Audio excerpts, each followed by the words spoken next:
Before David, before the Psalms, before the throne was promised, there was Saul, chosen by God, crowned by man, and undone by disobedience. Israel wanted a king, not because God failed them, but because they wanted to be like the nations around them. From the tribe of Benjamin, when the prophet Samuel poured oil over his head, the Spirit of God came upon him. Saul became king, and at first, he obeyed. He led Israel into battle. He defeated enemies. He united a divided people, but greatness without obedience is only temporary. One day, Saul grew impatient. Samuel was late. The enemy was near. Fear crept in. So Saul did what he was never authorized to do. He offered the sacrifice himself. When Samuel arrived, he said, "You have done foolishly. The kingdom would not remain in Saul's family." God was watching.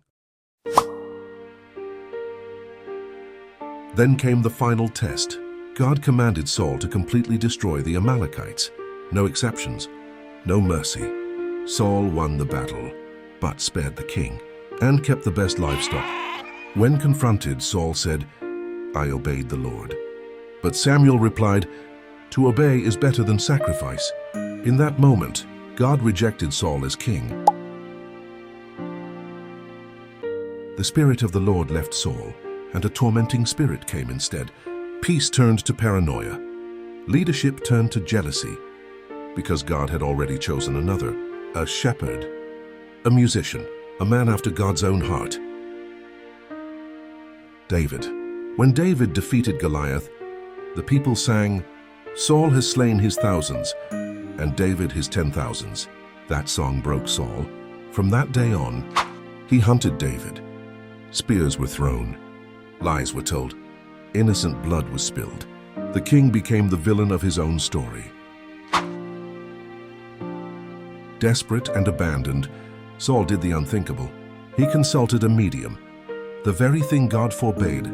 When the prophet Samuel appeared, he said, "Tomorrow you and your sons will be with me." The end was near.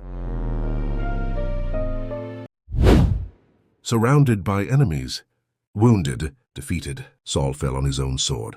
The first king of Israel died rejected, not because he lacked power, but because he lacked obedience. Saul's story is a warning.